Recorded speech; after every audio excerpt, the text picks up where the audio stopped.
नमस्कार साथियों, आप सभी का टीचिंग स्टडी लाइन में स्वागत है। आज की वीडियो सीटेट के सीडीपी प्रश्नों से रिलेटेड है।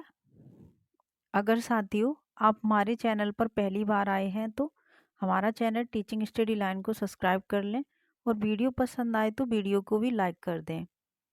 चलिए दोस्तों, आज की वीडियो शुरू करते हैं। सीडीपी का पहला प्रश्न है, स्थूल गत्यात्मक कौशल का उदाहरण है। ऑप्शन दिए हैं यहाँ पर। ऑप्शन पहला है भागना, ऑप्शन बी है पकड़ना, ऑप्शन सी है आड़ी तिरछी रेखाएं खींचना, ऑप्शन 4 होगा निचोड़ना। तो इसका सही जवाब होगा ऑप्शन ए भागना। स्थूल गत्यात्मक वो कौशल होते हैं जिस पर हमारा शरीर ज़्यादा बल दे। जैसे कि बच्चा अपने हाथ से अगर कोई कलम पकड़ता है तो उसमें ज़्यादा पकड़ने में बल नहीं लगता है। अगर हम भागते हैं, पोंछा लगाते हैं तो उसमें हमारा शरीर ज़्यादा बल लगाता है। तो ऐसे कौशल गत्यात्मक कौशल कहलाते हैं जिनमें शरीर पर ज़्यादा बल पड़े। क्वेश्चन नंबर 2 है, अधिकतर बच्चे पेन पकड़ना सीखने से पहले गिलास पकड़ना सीख लेते हैं। विकास का कौन सा सिद्धांत इस विशेष दिशा का वर्णन करता है? पहला ऑप्शन है शीर्षगामी सिद्धांत, दूसरा है अधोगामी सिद्धांत, तीसरा है पारस्परिकता या संपर्क का सिद्धांत, चौथा होगा बहिष्कार का सिद्धांत। क्वेश्चन में क्या कह रहा है कि अधिकतर बच्चे पेन पकड़ना सीखने से पहले गिलास पकड़ना सीख लेते हैं। आपने घरों में देखा होगा कि छोटे छोटे बच्चे होते हैं 2.5 से 3 साल के या 2 साल के, वो बच्चे गिलास को पानी पीते पीते पकड़ लेते हैं, लेकिन उन्हें पेन पकड़ना अच्छे से नहीं आता है जिससे कि वो अच्छी दिशा में पेन पकड़ के कॉपी पर लिख सकें। तो यहाँ पर ये बताया जा रहा है कि छोटे बच्चे होते हैं वो पहले गिलास को पकड़ना सीखते हैं, उसके बाद में पेन को पकड़ना सीखते हैं। तो जो कार्य हम पहले से जानते हैं अब उससे बड़ा बाद में सीख रहे हैं, यानी कि हम अपने विकास में वृद्धि कर रहे हैं, तो वहाँ पर शीर्षगामी सिद्धांत होता है। शीर्षगामी सिद्धांत में ये आता है कि छोटे कार्य से बड़े कार्य को सीखना शीर्षगामी सिद्धांत कहलाता है। और जो अधोगामी सिद्धांत होता है, जैसे कि मैं पहले मोटरसाइकिल चलाना जानता था लेकिन मैं मोटरसाइकिल भूल गया हूँ, अब मैं साइकिल चलाना जानता हूँ, तो उसमें क्या हो रहा है, विकास की वृद्धि न होके हम नीचे घटते आ रहे हैं, तो वहाँ पर अधोगामी सिद्धांत होता है। यहाँ बच्चा क्या कर रहा है, पहले उसने गिलास को पकड़ना सीखा, उसके बाद में पेन पकड़ रहा है, मतलब पहले छोटा कार्य किया अब वो बड़ा कर रहा है। जैसे कि मैं पहले साइकिल चलाना जानता था लेकिन अब मोटरसाइकिल चलाना भी जान गया हूँ, तो वहाँ पर वृद्धि हो रही है। तो ऐसे कार्य जिसमें वृद्धि हो, छोटे कार्य से हम बड़ा कार्य करना सीख जाए, तो वहाँ पर शीर्षगामी सिद्धांत होता है। तो इसका सही जवाब हो जाएगा ऑप्शन ए शीर्षगामी सिद्धांत। क्वेश्चन नंबर 3 होगा, बहुत छोटे बच्चों के लिए निम्न में से कौन सी संस्थाएं समाजीकरण की प्राथमिक संस्थाएं हैं? इसका पहला ऑप्शन है आस पड़ोस और मुद्रक संचार, ऑप्शन बी है विद्यालय और कानून, ऑप्शन 3 है सामाजिक नीति और धर्म, ऑप्शन 4 है परिवार और आस पड़ोस।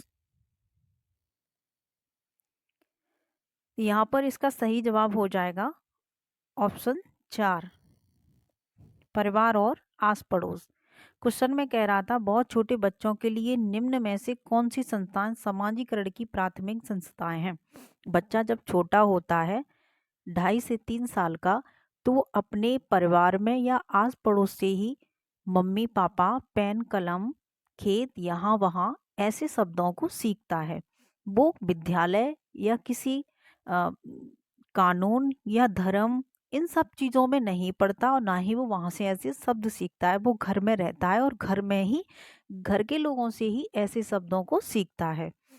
तो यहाँ पर उसका घर सबसे बड़ा समाज है, उसके बाद में आस पड़ोस के लोग भी उसके समाज में आते हैं, उसके परिवार में आते हैं। तो जहाँ पर परिवार और आस पड़ोस दिख जाए वही उसकी प्राथमिक संस्था होगी। तो ये है ऑप्शन 4 में परिवार और आस पड़ोस। अगला क्वेश्चन होगा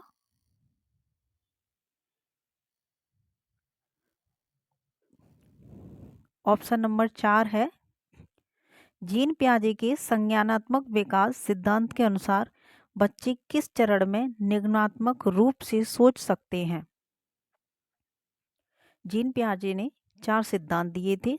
पहला था संवेदीगामक, दूसरा था पूर्व संक्रियात्मक, तीसरा था मूर्त संक्रियात्मक और चौथा था औपचारिक संक्रियात्मक, जैसे कि क्रम से आपके ऑप्शन में भी दिए हुए हैं। तो जीन पियाजे ने जो निगमनात्मक सोच बताई है वो औपचारिक संक्रियात्मक में बताई थी, जहां बच्चा बिना चीजों को देखकर अपने दिमाग में विचार लाए। जैसे कि बच्चा बैठा है और वो अपने दिमाग में ही सोच रहा है कि मैं अपना घर बनवाऊंगा तो इस नक्शे का बनवाऊंगा। उसके दिमाग में ही बिना देखे चीजों को कोई छवि चल रही है या फिर कोई भी दिमाग में ऐसा कार्य चल रहा है कि मैं ऐसा करूंगा फिर ऐसा करूंगा। बिना चीजों को देखे या फिर बिना चीजों को छुए जो भी हमारे दिमाग में विचार आते हैं वो निगमनात्मक सोच कहलाती है। तो इसका सही जवाब हो जाएगा ऑप्शन 4 औपचारिक संक्रियात्मक। प्रश्न नंबर 5 है, 5 वर्षीय रीना को 2 पारदर्शी समरूप गिलास दिखाए गए जो दोनों ही आकार में छोटे और चौड़े थे। दोनों में बराबर मात्रा में दूध डाला गया, जिसे दिखाने पर रीना ने बराबर होने की सहमति जताई। फिर एक गिलास के दूध को किसी अन्य गिलास में डाला गया जो अपेक्षाकृत लंबा और संकीर्ण था। अब रीना का मानना है कि लंबे गिलास में छोटे गिलास की अपेक्षा दूध ज्यादा है। जीन पियाजे के सिद्धांत के अनुसार यह क्या दर्शाता है। आप पहले प्रश्न को अच्छे से पढ़ लीजिए और सोचते समझते जाइए कि कह क्या रहा है। प्रश्न में कह रहा है कि 5 वर्षीय रीना है, एक लड़की है, उसे 2 पारदर्शी समरूप गिलास दिखाए गए हैं। दोनों गिलास बराबर हैं और वो पारदर्शी है, उनमें जो दूध भरा हुआ है वो दिखाई दे रहा है। तो उसमें क्या किया गया, जो दोनों ही आकार में छोटे और चौड़े थे, दोनों गिलास छोटे हैं और चौड़े हैं आकार में, दोनों में बराबर मात्रा में दूध डाला गया, जिसे दिखाने पर रीना ने बराबर होने की सहमति जताई, जिस पर रीना ने कहा कि दोनों गिलासों में दूध बराबर है। फिर क्या हुआ, फिर एक गिलास के दूध को किसी अन्य गिलास में डाला गया। उसने एक गिलास का दूध दूसरे गिलास में डाल दिया जो अपेक्षाकृत लंबा और संकीर्ण था। जो कैसा था, लंबा था लेकिन वो चौड़ा नहीं था, पतले आकार में था। अब रीना का मानना है कि लंबे गिलास में छोटे गिलास की अपेक्षा दूध ज्यादा है। अब रीना से पूछा गया कि दूध किस गिलास में ज्यादा है, तो रीना ने बताया कि जो लंबा गिलास है और पतला है उसमें दूध ज्यादा है और जो छोटा गिलास है उसमें दूध कम है। जबकि वही बराबर गिलास थे, उस एक गिलास का दूध बड़े गिलास में कर दिया गया। तो यहाँ पर उसको किस चीज में कठिनाई हो रही है, वो क्यों नहीं समझ पा रही कि वही गिलास का दूध था जो दूसरे गिलास में डाल दिया गया है, लेकिन वो पतला था, ये चौड़ा गिलास है, तो इसलिए वो दूध ज्यादा लग रहा है। तो यहाँ पर इसका जवाब हो जाएगा ऑप्शन ए, विकेंद्री में कठिनाई। जब भी ऐसा क्वेश्चन पूछा जाए सी टेट में कि पहले ऐसा था, दोनों चीजें बराबर थी, अब वो ज्यादा दिख रहा है लेकिन पदार्थ वही है, तो वहां पर आप आंख बंद करके विकेंद्रीकरण में कठिनाई वाला ऑप्शन टिक कर दें। अगला प्रश्न है ऑप्शन नंबर 6 है,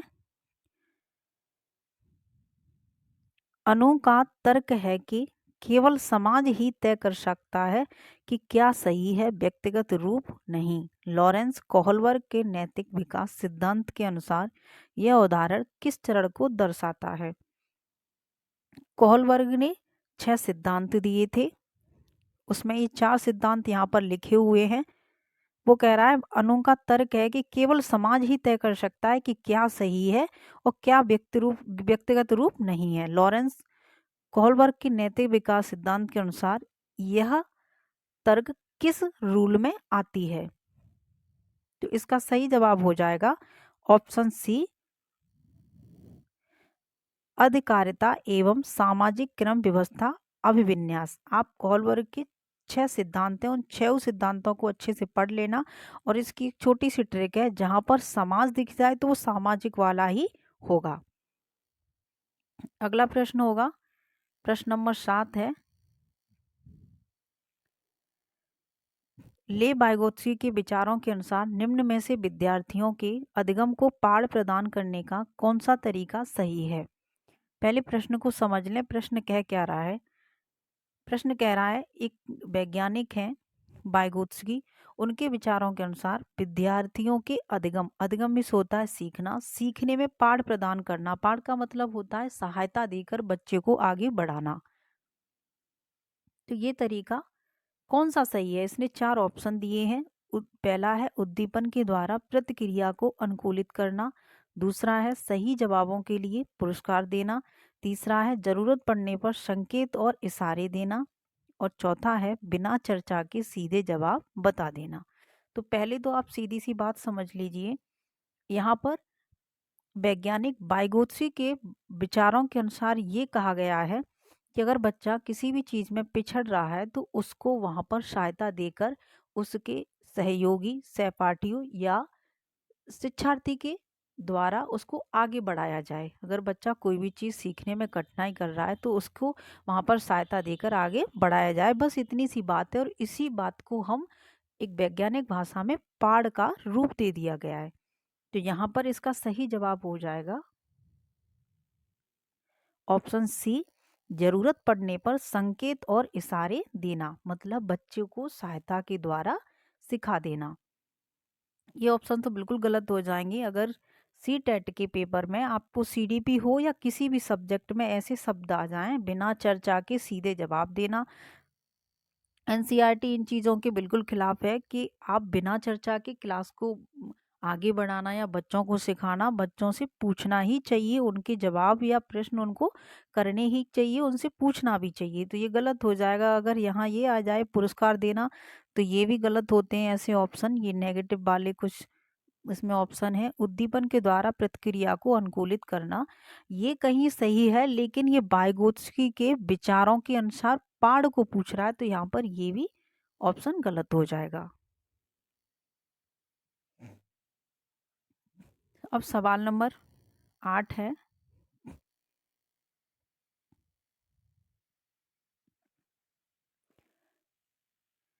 ले बाइगोत्स्की ने निम्न में से किसे बढ़ावा दिया। इसमें पहला ऑप्शन है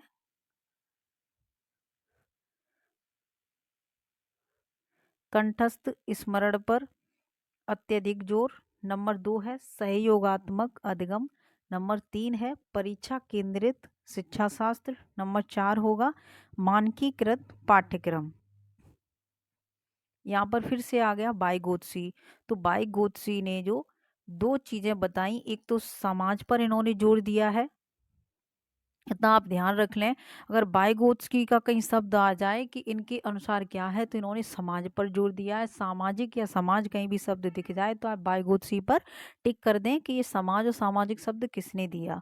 और फिर इन्होंने पाठ वाला दिया है कि यहाँ पर ऑप्शन दिया है ऑप्शन बी, यही इसका आंसर होगा। बाइगोत्स्की ने सहयोगात्मक अधिगम मतलब पाठ वाला इन्होंने शब्द दिया और उस पर इन्होंने जोर दिया है या इसको बढ़ावा दिया है कि अगर बच्चा किसी भी चीज़ में पिछड़ रहा हो तो उसे सहयोग देकर या सहायता प्रदान करके उसको आगे बढ़ाया जाए। तो वही एक पाठ का ढांचा बताया गया है। तो यहाँ पर ऑप्शन बी हो जाएगा सहयोगात्मक अधिगम, उसको किसी सहयोग के द्वारा सिखाना। अधिगम में होता है सिखाना।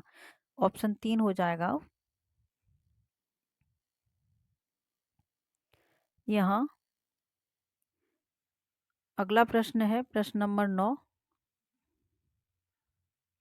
एक प्रगतिशील कक्षा में अधिगमकर्ताओं को किस तरह समझा जाता है। ऑप्शन 1 है ज्ञान के निष्क्रिय ग्रहणकर्ता के रूप में, ऑप्शन बी है ज्ञान निर्माण में सक्रिय भागीदार के रूप में, ऑप्शन 3 है केवल व्याख्यान विधि से सीखने में सक्षम, ऑप्शन 4 होगा स्वतंत्र रूप से सूचना प्रसंस्करण में असक्षम। पहली बात आप ये समझ लीजिए कि सी टेट या यूपी टेट इन चीज़ों को नहीं रखता है कि बच्चों को तुम निष्क्रिय कर दो। बच्चे क्लास में सक्रिय होने चाहिए, एक्टिव। जब वो एक्टिव रहेंगे, सक्रिय रहेंगे, तभी अच्छे से अधिगम कर सकते हैं। तो पहला ऑप्शन इसमें है ज्ञान के निष्क्रिय ग्रहणकर्ता। अगर बच्चे का मन ही नहीं होगा, एक्टिव ही नहीं होगा क्लास में, उसका सीखने में मन ही नहीं होगा, तो चीज़ों को किस तरीके से ग्रहण करेगा। तो यहाँ पर शब्द आ गया, एक नेगेटिव शब्द है निष्क्रिय। अगर निष्क्रिय शब्द किसी भी ऑप्शन में होगा, वो ऑप्शन हो ही नहीं सकता है। ऑप्शन 3 है केवल व्याख्यान। तो ये सीटेट में बिल्कुल ये समझो कि ऑप्शन ये गलत होता है। केवल, पहले तो यहाँ पर देख लो व्याख्या शब्द आ गया है, व्याख्या शब्द ऑप्शन कभी भी सही नहीं होता है। फिर यहाँ पर केवल भी दिया है, तो ये भी ऑप्शन रॉन्ग होगा। ऑप्शन 4 है स्वतंत्र रूप से सूचना प्रसंस्करण में असक्षम। यहाँ सक्षम था तब तो ये ऑप्शन सही था, लेकिन यहाँ आ गया है असक्षम। मतलब इसका भी मतलब क्या है कि बच्चा सक्षम नहीं होना चाहिए, तो यहाँ से ये ऑप्शन भी गलत हो गया।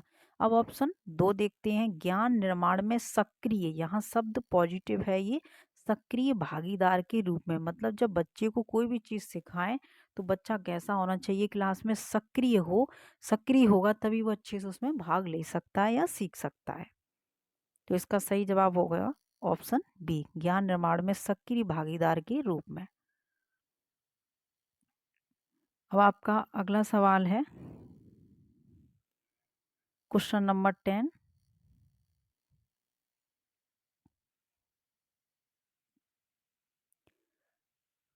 रजनी देखी गई वस्तुओं के मानसिक चित्रण और परिवर्तन में बहुत कुशल है।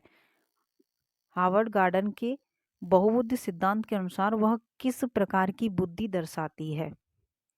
तो यहाँ पर ये पूछा गया है कि हार्वर्ड गार्डन ने जो बहुबुद्धि सिद्धांत दिया था, उनके अनुसार एक लड़की रजनी नाम की है जो वस्तुओं के मानसिक चित्रण, वो क्या बनाती है, चित्र बनाती है। तो ये 4 ऑप्शन दिए हैं, इनमें से वो किस में आती है बुद्धि।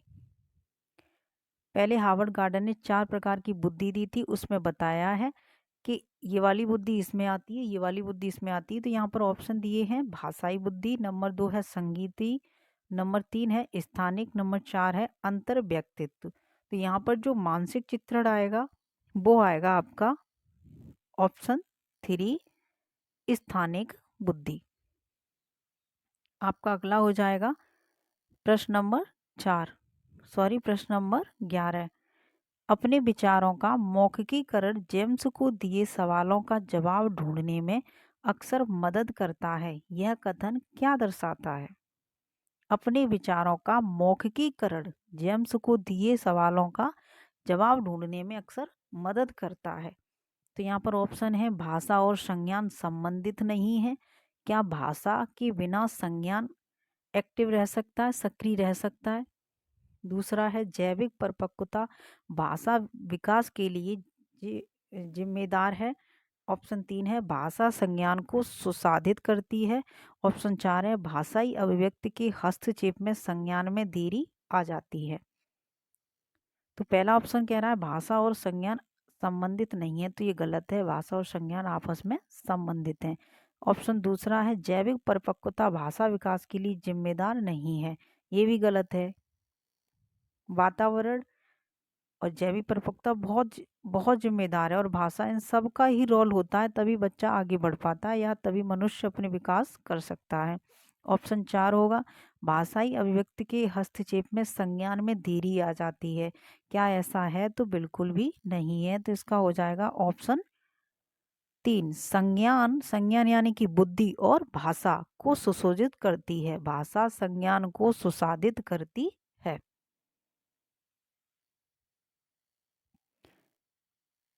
प्रश्न नंबर 12 है जेंडर डॉट डॉट। तो यहाँ पूछा जेंडर क्या है। यहाँ पर प्रश्न ऑप्शन दिया है, पहला एक ऐसी अस्मिता है जो सामाजिक संरचनाओं द्वारा आकृति प्राप्त करती है। बी है गर्भधारण के समय से ही पूर्व निर्धारित होता है। तीसरा है एक जन्मजात जैविक गुण है। चौथा है समाजीकरण की संस्थाओं से प्रभावित नहीं होता है। तो देखिए इसमें चौथा ऑप्शन गलत हो गया, समाजीकरण की संस्थाओं से प्रभावित नहीं होता है। हर व्यक्ति सामाजिक संस्था और वातावरण से प्रभावित होता है, तो ये गलत है। हम जो भी कुछ सीखते हैं अपने वातावरण से सीखते हैं और समाज से सीखते हैं, तो ये तो गलत हो गया। प्रभावित करता है, एक जन्मजात जैविक गुण है, नहीं तो ये भी गलत हो गया।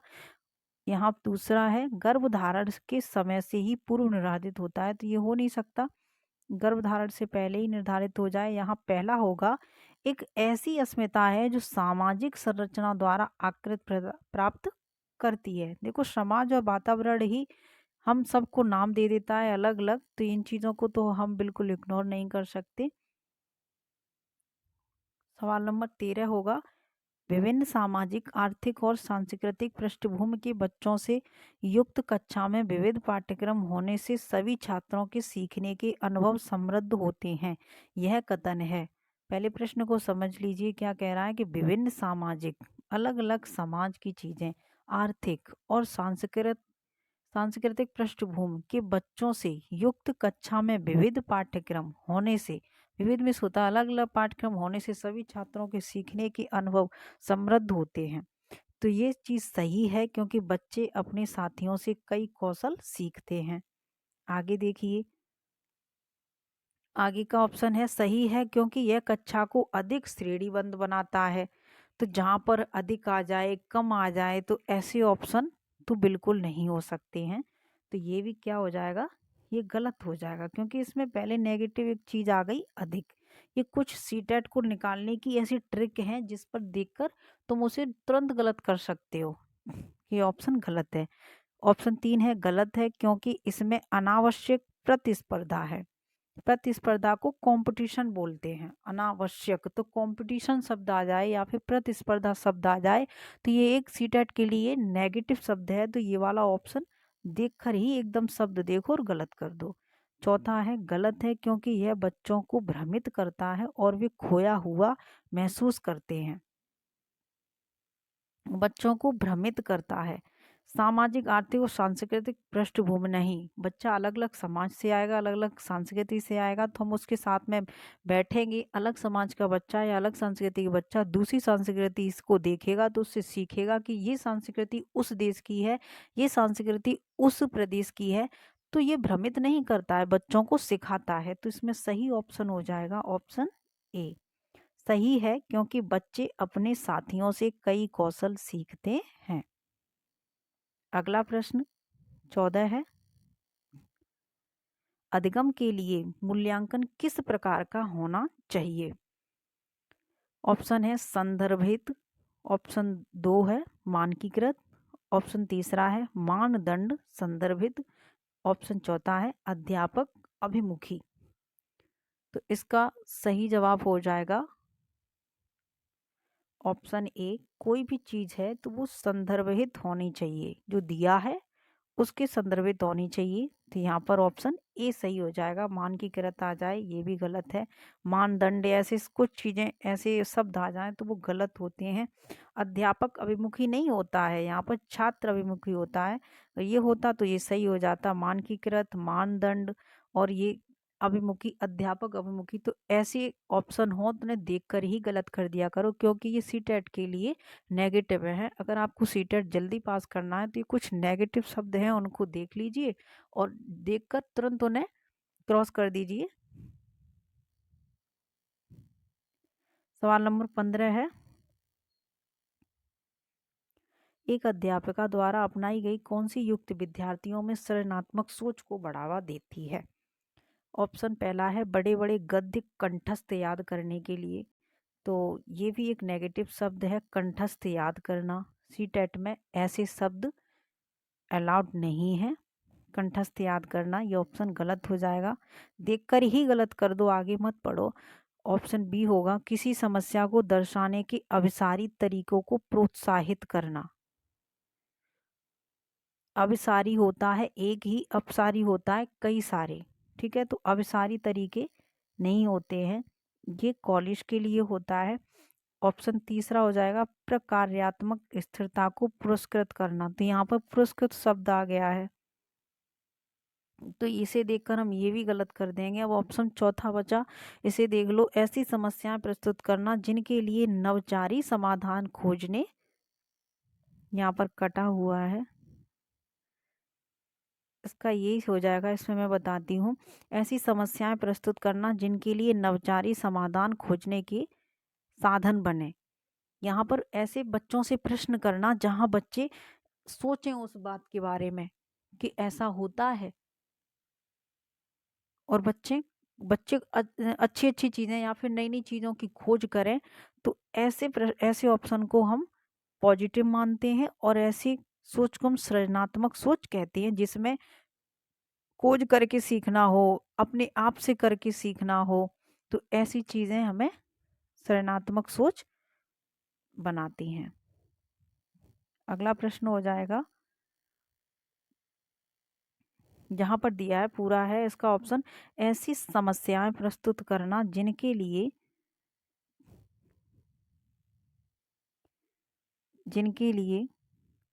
नवचारी समाधान खोजने की जरूरत हो, जिन्हें बच्चा खोजे। बच्चों को ऐसे प्रश्न दे दो जिससे बच्चा अपने आप घर जाए और उन चीज़ों को अपने वातावरण में देखे, स्वयं से देखे, और फिर उसका जवाब ढूंढकर आपको बताए। तो बच्चों को ऐसी, भले ही वो समस्या हो, लेकिन पूछनी चाहिए, क्योंकि बच्चे यहाँ खुद से सीखते हैं, और खुद से करके सीखने वाली चीजें हम कभी भी भूलते नहीं हैं। तो ये ऐसे विचार सृजनात्मक विचार कहलाते हैं। और यहाँ पर अब अगला प्रश्न है 16, वंचित वर्गों से संबंधित विद्यार्थियों के सफल समावेशन हेतु निम्न में से क्या जरूरी है। वो कह रहा है वंचित वर्गों से, जो बिछड़ी चीजें हैं।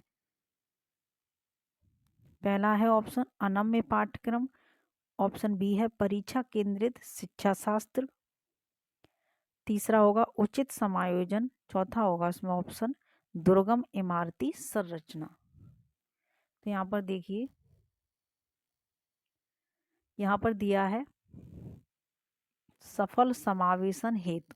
अगर बच्चे को सफल समावेशन देना है, सिखाना है, तो क्या पाठ्यक्रम होना चाहिए, परीक्षा केंद्रित शिक्षा शास्त्र होना चाहिए? नहीं। परीक्षा शब्द आ जाए वो बिल्कुल गलत हो जाएगा ऑप्शन, या फिर सिलेबस के बारे में आ जाए वो भी गलत हो जाएगा। उचित समायोजन, एक दूसरे में समायोजन कर देना चाहिए, या फिर ये गलत नहीं होगा, मैंने गलत पे टिक कर दिया। यहाँ पर ये गलत होगा, दुर्गम इमारती संरचना, या फिर कोई इमारती संरचनाओं के बारे में हो, ये भी गलत हो जाए। यहाँ होना चाहिए उचित समायोजन, उचित समायोजन होना चाहिए बच्चे के थ्रू। अगला प्रश्न होगा, निम्न में से किस सिद्धांत पर समावेशन की विचारधारा आधारित है। तो ऑप्शन पहला है समता, ऑप्शन बी होगा समानता, ऑप्शन 3 होगा अलगाव, ऑप्शन 4 होगा पक्षपात। वो कह रहा है समावेशन, जहां पर सभी छात्रों को एक साथ बिठाया जाए, बच्चों में भेदभाव नहीं किया जाए, तो ये होता है समावेशन। तो क्या अलगाव समावेशन करेगा?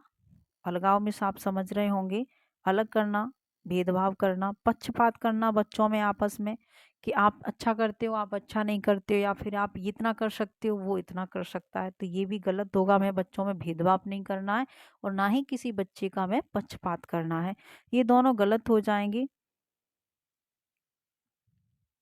अब आ जाइए आप इस पर, समानता, किसी की किसी से समानता करना, ये भी गलत हो जाएगा। तो यहाँ शब्द सही होगा समावेशन के लिए समता, सबको समान रखना, किसी को किसी का पक्षपात न करना। अब अगला आपका प्रश्न होगा, 17 तक हो गए, 18वां होगा,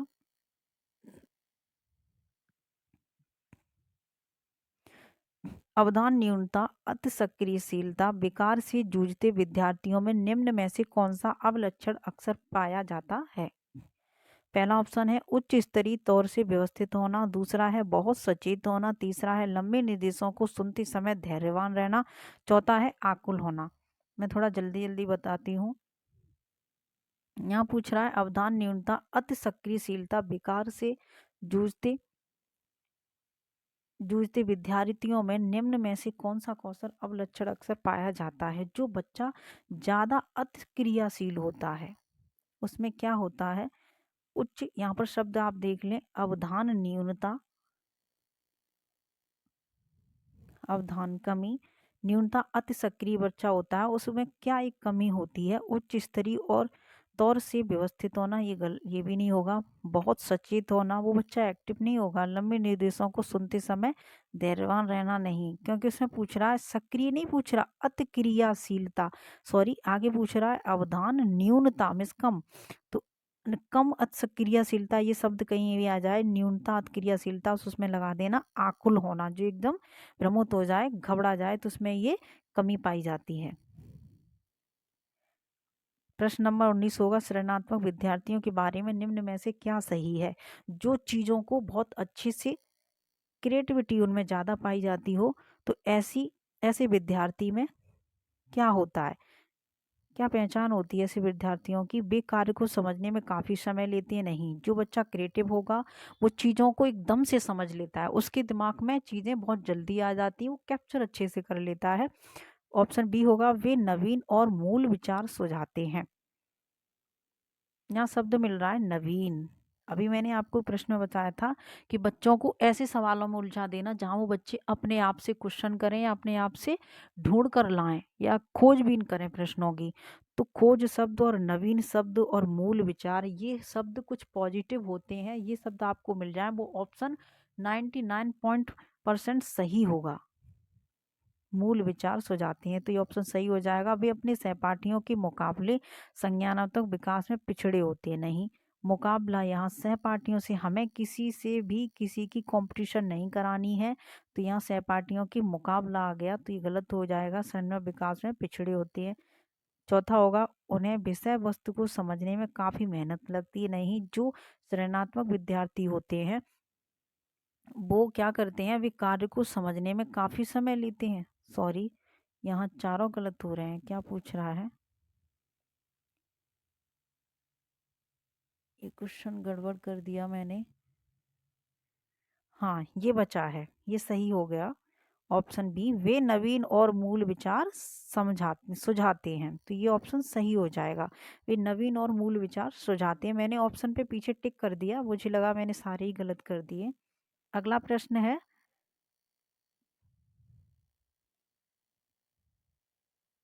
प्रश्न नंबर 20 होगा, स्वलीनता कई प्रकार के क्षेत्रों में चुनौती पैदा करती है, फिर भी स्वलीनता से जूझते विद्यार्थियों में निम्न में से कौन सा सामर्थ्य होता है जिसका अध्यापिका सदुपयोग करती है।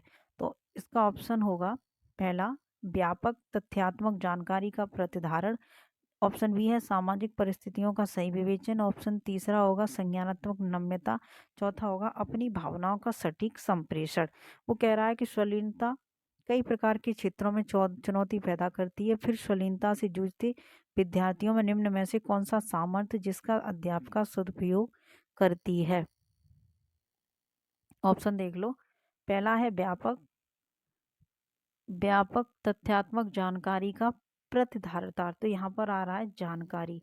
तो जानकारी एक पॉजिटिव शब्द है बच्चों को। तथ्यात्मक, तथ्य जो भी दिए हैं उसके रिलेट हमें जानकारी देनी चाहिए, ये ऑप्शन सही है। देखते हैं और आगे, सामाजिक परिस्थितियों का सही विवेचन करना। सामाजिक परिस्थितियाँ, ये नहीं होगा। तीसरा है संज्ञानात्मक नम्यता, ये भी नहीं होगा। अपनी भावनाओं का सटीक संप्रेषण करना, यहाँ सटीक शब्द आ गया इसलिए ऑप्शन गलत हो गया, तो ऑप्शन पहला सही हो जाएगा, व्यापक तथ्यात्मक जानकारी का प्रतिधारण करना। प्रश्न नंबर 21 है, विद्यार्थियों प्रभावशाली एवं अर्थपूर्ण अधिगम को बढ़ावा देने के लिए एक अध्यापिका को किस पर बल देना चाहिए। पहला ऑप्शन होगा दी गई जानकारी को कंठस्थ स्मरण करने के लिए। नहीं, बिल्कुल नहीं हो सकता। कंठस्थ स्मरण करना, याद करना किसी भी चीज को नहीं रखा गया है सीटेट में।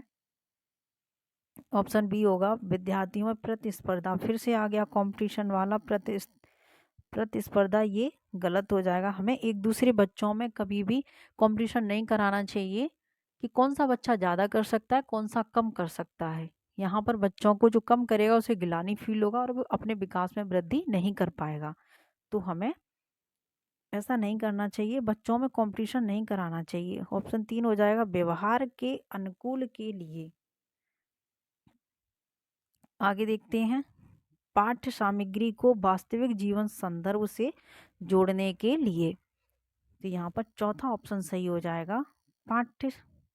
पाठ्य सामग्री को वास्तविक जीवन संदर्भ से जोड़ने के लिए हमें बच्चों को ऐसा पढ़ाना चाहिए जो उनके वातावरण में हो। हम उन्हें पूछें गाय कैसे रंग की होती है, गाय की कितनी आंखें होती हैं, बकरी के कितने पैर होते हैं, कौन सा पेड़ आम देता है जिस पर आम के फल आते हैं, वो कौन से पौधे पर आते हैं, किस पेड़ पर आते हैं, भैंस कैसे रंग की होती है। तो ये सब बच्चा अपने वातावरण में देखता है, भैंसों को देखता है, गाय को देखता है, आम के पेड़ों को देखता है, नीम के पेड़ों को देखता है। तो जो हम पढ़ा रहे हैं उसे उसके जीवन से रिलेट या उसके जीवन के संदर्भ रहित उसको संदर्भहित पढ़ाना चाहिए, रहित नहीं। जैसा उसने देखा है उसके उससे संबंधित उसको पढ़ाना चाहिए, तो बच्चा अच्छे से समझेगा। जो चीजें बच्चे ने देखी ही नहीं है उसको वो कैसे समझ लेगा। तो पहले हमें बच्चों को उसके जीवन से संदर्भित चीजों को पढ़ाना चाहिए जोड़कर। फिर धीरे धीरे हमें उसको दिखाकर, जैसे उसने कुछ वस्तुएं नहीं देखी हैं तो अब चित्र के अनुसार या फिर अपने विद्यालय में ऐसी व्यवस्था करें कि चित्र बना लें या फिर किसी भी चीज का मानचित्र लेके आए, उससे उन चीजों को रिलेट करके उसको पढ़ाएं। अगला प्रश्न होगा 22।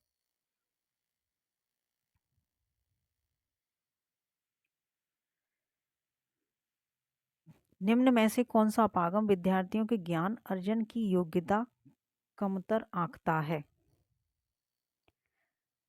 इसके ऑप्शन देख लीजिए जल्दी से।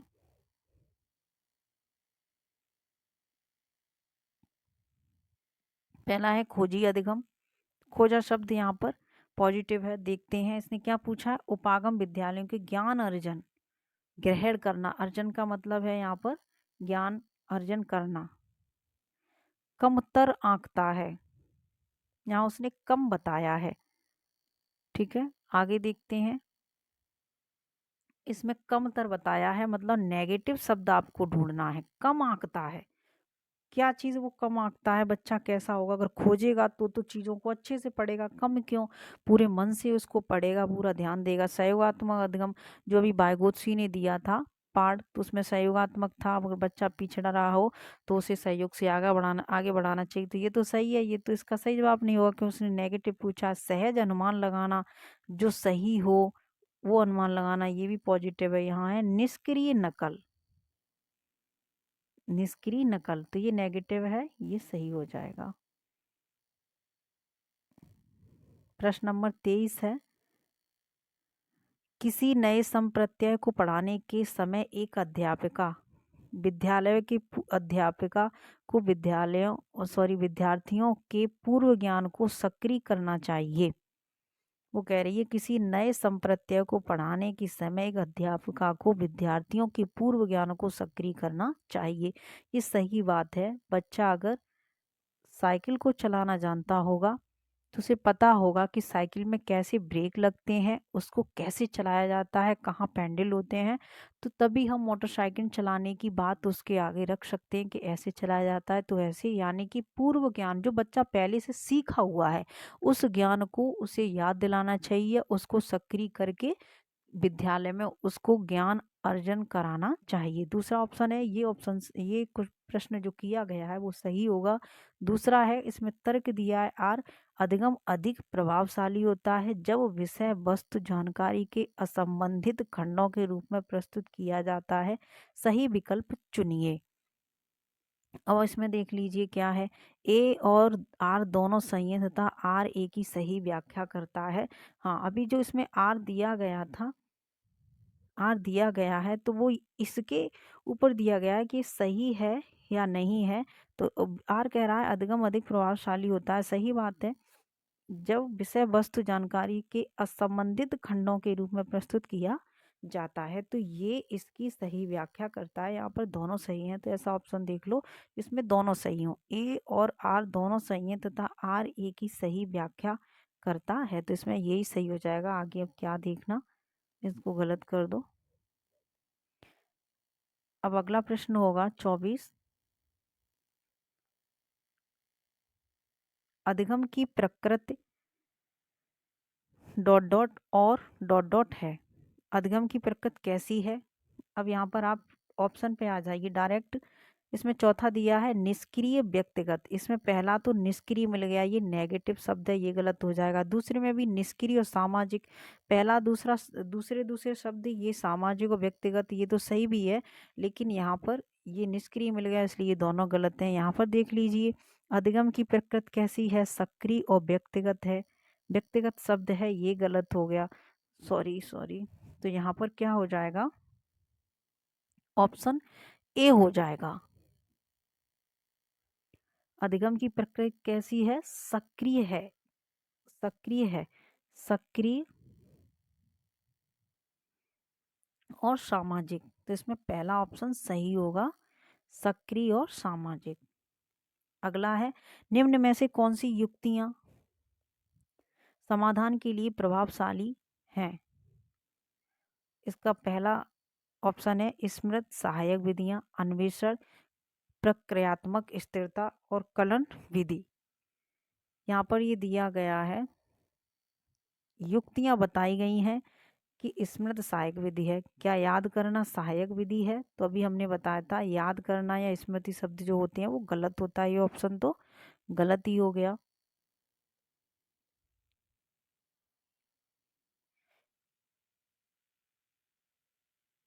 अगला है अन्वेषण, तो ये खोज वाला सही होगा। प्रकार्यात्मक, स्थिरता, इसमें स्थिरता शब्द आ गई। बच्चों को क्या वहीं जोड़कर रखना चाहिए? नहीं, किसी भी चीज को वहीं तक नहीं रहना चाहिए, आगे भी हमें ले जाना है। तो यहाँ स्थिरता आ गया, प्रकार्यात्मक स्थिरता।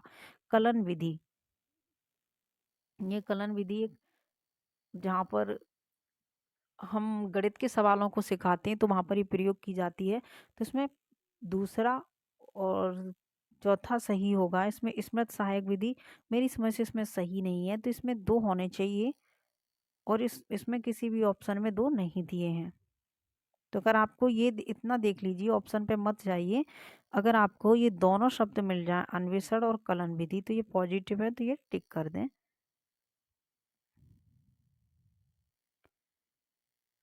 अगला प्रश्न होगा 26।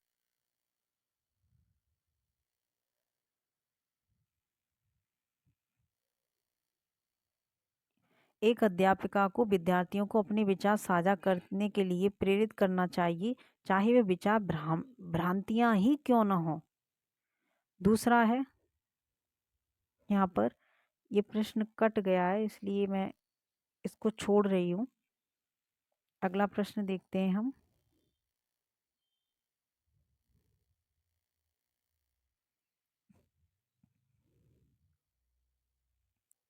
संवेगों और संज्ञान के संदर्भ में निम्न में से कौन सा कथन सही है? उच्च, वो पूछ रहा है संवेग और संज्ञान के संदर्भ में। पहला होगा उच्च स्तरीय दुश्चिंता समस्या समाधान कौशलों को बेहतर करती है। उच्च, इसमें क्या दिया है, उच्च स्तरीय दुश्चिंता, तो उसमें ये वाला नेगेटिव शब्द है उच्च स्तरीय। उच्च स्तरीय, हमें बच्चों को एकदम से किसी भी जहाँ पर ग्रेड आ जाए, ऊंचा छोटा बड़ा बच्चों को ग्रेड दिए जाएं तो वो हमेशा गलत होता है। दुश्चिंता, यहाँ दुश्चिंता ये भी एक नेगेटिव शब्द है, दूसरा ये गलत हो जाएगा। दूसरा ऑप्शन है संतुलित उत्साह भागीदारी और अधिगम को बढ़ाता है। संवेग और संज्ञान क्या करता है, संतुलित, संतुलित बैलेंस में रखता है। उत्साह बच्चों की खुशी और भागीदारी और अधिगम को बढ़ावा देता है और सीखने में। तीसरा है निराशा अधिगमकर्ताओं को और अधिक प्रयास करने के लिए अभिप्रेरित करता है। क्या ऐसा होता है? संवेग और संज्ञान जो भी हम सीखते हैं, इन दोनों से जो भी हम सीखते हैं ज्ञान से या संवेगों से, तो उसमें क्या निराशा आती है? नहीं, तो ये गलत हो जाएगा। शर्मिंदगी अधिगमकर्ताओं को सामूहिक कार्यों में पहल करने के लिए अप्रेरित करती है, तो ये भी गलत हो जाएगा। उसमें सही होगा ऑप्शन बी, संतुलित उत्साह भागीदारी और अधिगम को बढ़ावा देता है। अगला प्रश्न होगा 28, विद्यार्थियों को किस प्रकार के लक्ष्य निर्धारित करने के लिए प्रेरित किया जाना चाहिए? इसके ऑप्शन देख लीजिए जल्दी से। पहला है रत उन्मुखी, दूसरा है प्रदर्शन उन्मुखी, तीसरा है असफलता उन्मुखी, और फिर यहाँ चौथा है सफलता परिहार।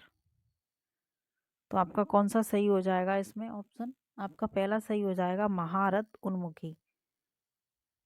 2 प्रश्न और हैं, उनको भी जल्दी से देख लीजिए। प्रश्न नंबर 29 है, अधिगम को सकारात्मक रूप से प्रभावित करता है जबकि नकारात्मक रूप से प्रभावित करता है। तो इसमें ऑप्शन दिए हैं कि कौन अधिगम को प्रभावित करता है सकारात्मक रूप से और कौन नकारात्मक रूप से। तो यहाँ पहला ऑप्शन होगा विचारावेश संकल्पना मानचित्रण, ये नहीं होगा। संकल्पना विचारावेश ये दिया है, सॉरी ये सही भी है ये वाला, लेकिन मानचित्र नहीं होगा। निष्क्रिय नकल अनुसंधान ये भी नहीं होगा। एक मिनट, इसमें ये पूछा है कि अधिगम को कौन सकारात्मक करता है, तो निष्क्रिय नहीं, क्या निष्क्रिय चीज अधिगम को सकारात्मक कर सकती है? ये गलत हो जाएगा। दूसरा है चर्चा समालोचनात्मक चिंतन, हाँ ये तो हो जाएगा, लेकिन समालोचनात्मक चिंतन यहाँ भरा जाएगा, तो क्या समालोचनात्मक चिंतन नकारात्मक प्रभाव देगा? नहीं, सकारात्मक देगा। लेकिन ये क्या पूछ रहा है? नकारात्मक। तो ऐसा ढूंढो को पहले हो सकारात्मक करने वाला, दूसरी जगह पर हो नकारात्मक। तो यहाँ कह रहा है स्कीमा सक्रियता, स्कीमा सक्रियता, सक्रियता शब्द आ गया, इतना ही देख लीजिए। तो यहाँ पर अधिगम को सकारात्मक देगा। अधिगम असक्ता, असक्ता में होती है कमी, जो सीखने में कमी रखे वो क्या होगा? नकारात्मक रूप से प्रभावित करेगा। तो इसमें चौथा सही हो जाएगा। अगला प्रश्न है आपका, आज की वीडियो का ये लास्ट प्रश्न होगा, अंतिम प्रश्न है। प्रश्न नंबर 30, राष्ट्रीय शिक्षा नीति 2020 किस प्रकार के शिक्षा शास्त्रों का प्रस्ताव रखती है? इसमें पहला होगा परीक्षा केंद्रित, अध्यापक केंद्रित, अधिगमकर्ता केंद्रित, बहिष्कार केंद्रित। अगर आपको पूछा जाए ये प्रश्न, राष्ट्रीय शिक्षा नीति 2020 किस प्रकार के शिक्षा शास्त्रों का प्रस्ताव रखती है, तो उसमें सही हो जाएगा। ये सब गलत हो जाएंगे। जो भी हम पढ़ा रहे हैं वो अध्यापक केंद्रित नहीं होना चाहिए, न बहिष्कार केंद्रित होना चाहिए, न परीक्षा केंद्रित होना चाहिए, वो होना चाहिए अधिगमकर्ता केंद्रित। अधिगमकर्ता कौन होता है? जो सीखने वाले, सीखने वाले कौन होते हैं? छात्र। तो जो भी हम पढ़ा रहे हैं सिलेबस वगैरह, वो बच्चों की कैपेसिटी के अनुसार होना चाहिए। बच्चा क्या सीख रहा है उनके अनुसार हमें पढ़ाना चाहिए। तो अधिगमकर्ता केंद्रित, यह प्रश्न बहुत आता है। छात्र केंद्रित होगा या फिर यहाँ पर अधिगमकर्ता केंद्रित होगा, तो ये हमेशा सही रहेगा। अगर दोस्तों आज की वीडियो आपको अच्छी लगी हो तो हमारी वीडियो को एक लाइक कर दें, और अगर आप हमारे चैनल टीचिंग स्टडी लाइन पर पहली बार आए हैं तो चैनल को सब्सक्राइब कर लें। धन्यवाद साथियों।